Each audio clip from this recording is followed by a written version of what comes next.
What is this item with a hook, rope, and weight stored in a violin-shaped wooden case?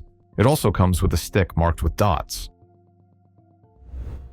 What you found is a traditional Chinese steelyard balance known as a dachshund. This compact set typically includes a graduated wooden rod marked with a scale, a suspended weight, a hook for holding the item to be weighed, and a protective case often shaped like a violin or instrument box. The dachshund has been in use for centuries across East and Southeast Asia as a portable and precise way to measure small items, anything from herbs and gemstones to coins and medicine. It operates using the principles of a steelyard. The hook holds the item, the weight is slid along the rod until balance is achieved, and the position of the weight indicates the item's mass.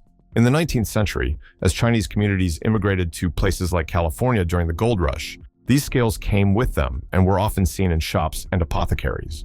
Unfortunately, by the late 1800s, the dachshund became colloquially known in the United States as an opium scale, due in part to its association with weighing medicinal opium in Chinese herbal practices. This nickname, while widespread, is misleading. The instrument was never exclusive to opium and was widely used for many commercial and medicinal purposes long before such associations arose.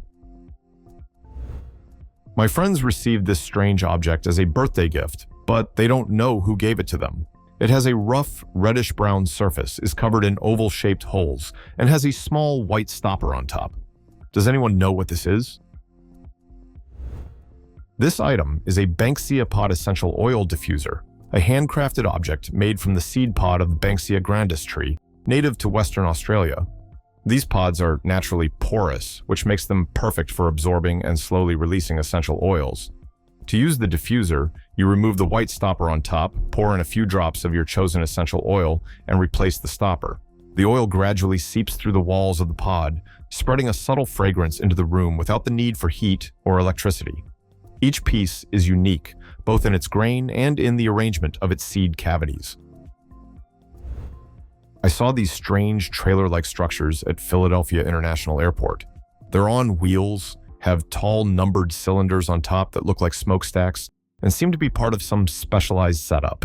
Could these be used for emergency response? What you saw at the airport are mobile lounges, officially known as passenger transfer vehicles, unique bus-sized vehicles designed in the 1960s to transport passengers between terminals and aircraft parked out on the tarmac. Philadelphia International Airport is one of the few places in the United States where these rolling lounges are still operational.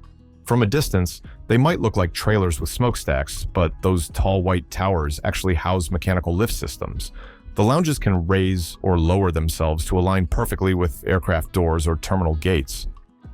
Originally built as part of a jet-age vision for airports, mobile lounges were once viewed as a luxurious alternative to long terminal walks or jet bridges. Passengers could board inside a comfortable lounge area, complete with seating, then be driven directly across the airfield to their plane. The system was first introduced at Washington Dulles and later adopted by several other airports, including Philadelphia in the 1970s. Although many airports eventually phased them out in favor of automated trams and expanded terminals, Philadelphia held on to its fleet. Today, they're mainly used as a backup system, especially when international flights arrive and gate space is tight. The airport even invested in refurbishing the vehicles to keep them running. What is this tall metal object with a hook that we found next to our wood stove? It feels too light to be cast iron, and the word "national" is embossed on the side. What you found is a vintage bottle capper, a mechanical tool used to seal glass bottles with metal caps, typically for beverages like beer or soda. This particular model, marked National, dates back to the early 20th century and was especially popular during Prohibition in the United States from 1920 to 1933, when the manufacture and sale of alcoholic beverages were banned. The design is simple but effective. The hook holds the bottle in place, while the notched vertical shaft allows you to adjust the height. Once the cap is positioned on the bottle, pulling down the lever presses it firmly into place. These devices were often clamped or bolted to a table or workbench for added stability. Models like this one appeared in catalogs from the 1920s. For example, the 1927 Sears catalog featured several bottle cappers alongside other home bottling tools. I found this heavy cast iron coffin inside a closed funeral home. There are no markings on it, and I have a few guesses. but I'd really like to know exactly what it is. Any idea what this is? What you found is a cast iron coffin, most likely a Fisk metallic burial case, a type of airtight sarcophagus patented in 1848 by Almond Dunbar Fisk. These coffins were manufactured in Providence, Rhode Island, and gained popularity in the mid-19th century, particularly among wealthier families. Unlike traditional wooden coffins, which cost only a few dollars at the time, Fisk coffins could cost over $100, a small fortune. But the price came with advantages. They were made of cast iron, airtight and often, though not always, shaped to fit the human form. These coffins were specifically designed to preserve the body during long-distance transportation, especially by rail, which became more common in the 19th century. The airtight seal helped slow decomposition, making it possible to hold proper funerals days or even weeks later. One distinctive feature of many Fisk coffins was a glass viewing window near the face, which allowed families to see and identify the deceased without opening the case. This was especially important during outbreaks of infectious disease, when opening a coffin posed health risks.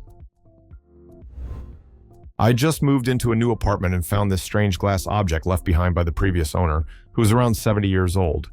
It's about 7 inches tall, made of glass, and sealed shut with an unknown orange liquid inside. Any idea what this is? What you found is a decorative hand-blown glass lamp, likely inspired by early scientific instruments and antique oil lamps. Although it's sealed and doesn't serve any practical function, its form echoes two historical designs, the thermoscope of the 17th century and the Victorian finger lamp of the 19th. The rounded base, curved side handle, and narrow glass chimney all resemble features of a traditional finger lamp, which was a small, portable oil lamp meant to be carried from room to room. But unlike a real lamp, your object contains no wick, burner, or flame source. Instead, it's filled with a sealed orange liquid. This points to a different purpose, a visual thermoscope. Early thermoscopes were the forerunners of thermometers, designed to show changes in temperature through the movement of liquid inside a closed vessel. As the air inside warms, it expands and pushes the liquid upward. In your case, the liquid doesn't react much to the warmth of a hand, but with gentle heating, like placing it above a warm mug or under a lamp, the fluid might visibly shift, giving a subtle display of rising and falling, much like a hand boiler toy. I'm trying to figure out what this wooden object is. My wife got it as a white elephant gift. It has a series of curved metal wires, each strung with a different number of beads. The outermost arc has 12 beads, then there's one with 3 and several with 9. Does anyone know what this is? What you found is a Himalayan calendar, a handcrafted timekeeping tool that uses beads to represent dates. The calendar is made up of 7 curved segments, each with a series of small beads that can be moved along their arc. The logic is simple. The first arc with 12 beads represents the months of the year, 1 bead for each month. The second arc, with 3 beads, indicates the tens digit of the day, while the third arc shows the ones digit, together covering any date from 01 to 31. The remaining 4 arcs are used to mark the year, with each arc representing 1 digit in a 4-digit number. For example, to show the date, April 26, 2025, you would leave 4 beads on the left side of the first arc, 2 beads on the second arc, 6 on the third, and then leave 2, 0, 2, and 5 beads on the left side of the final 4 arcs, respectively. What is the structure in the basement of a house built in 1870 in Maine? It has 2 pipes, a brick structure in the middle, and looks like it might have been a well or something chimney-related. Any idea what this was used for? This is an old domestic cistern, a type of water storage system that was common in the United States throughout the 19th and early 20th centuries. Built directly into the basement or foundation of a house, cisterns like this were designed to collect and store rainwater, primarily for bathing, laundry, and other household chores. Rainwater would typically be channeled from the roof through gutters and downspouts into the cistern. In some cases, homeowners also used well water to fill the cistern, especially during colder months when outdoor pumps could freeze. The cistern itself was usually made from brick or poured concrete and lined with a waterproof plaster or cement coating to prevent leaks. Some even had built-in filtration systems like porous brick columns to trap sediment and keep the stored water relatively clean. Placing the cistern in the basement helped protect the water from freezing and made it easier to access during bad weather.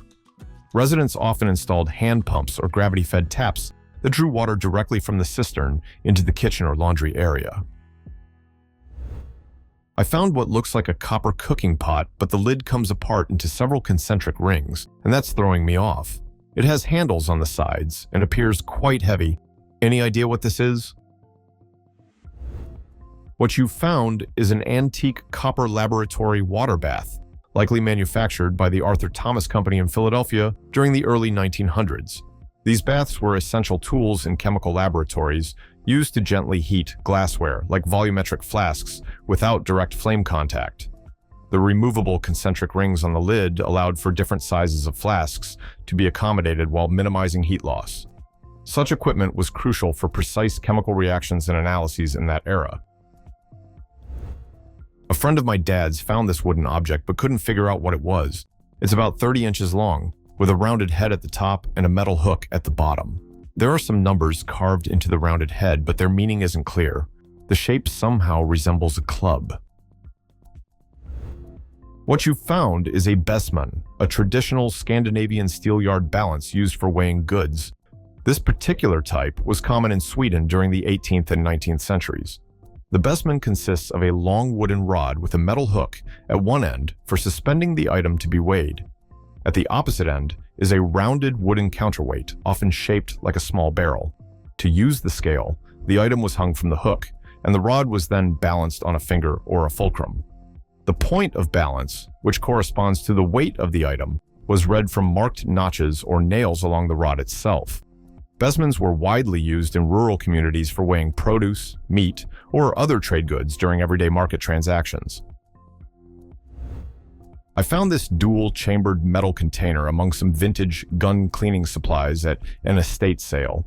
One side is labeled PR and smells like old oil or gasoline, while the other side is labeled SM and smells metallic.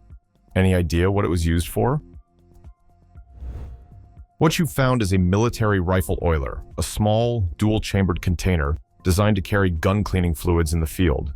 This particular model was commonly issued with Polish versions of the Mosin Nagant rifle and the PPS-43 submachine gun, likely dating back to the mid-20th century. The two compartments are marked PL and SM. These are abbreviations in Polish. PL stands for płyn, meaning liquid, typically referring to a cleaning solvent, and SM stands for smar, meaning grease used to lubricate the moving parts of the firearm. This naval cannon has been sitting alongside United States Route 31 near Peru, Indiana, for as long as anyone can remember. It doesn't have any visible markings or number, and no one seems to know how it got there.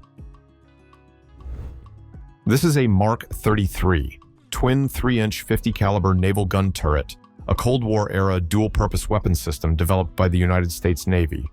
These turrets were designed in the 1940s to replace older anti-aircraft guns and were capable of engaging both air and surface targets.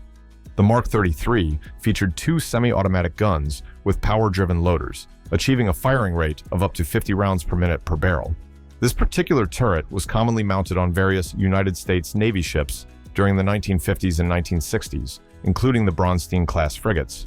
These frigates were equipped with advanced sonar and anti-submarine weaponry, and the Mark 33 turret served as their primary gun armament.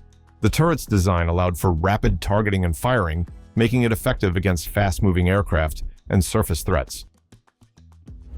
In the last video, I asked you to guess what this large and heavy metal fork might be used for. Everyone had great guesses, and many of you got it right. This item is a mortise chisel, a specialized woodworking tool used to cut clean, precise mortises for joinery work. Thank you to everyone who participated and shared your guesses. A special shout out to Squiggy for being the first to correctly identify it. Alright, it's time for another mystery item. Take a look at this metal spiked object found in an antique store in Maryland. It's fairly heavy and measures about 1 foot by 1 foot. What do you think it is used for? Leave your guesses in the comments and I'll reveal the answer in the next video. Thank you for watching. If you enjoyed the video, please like and subscribe. Your support motivates me to create more videos. See you next time.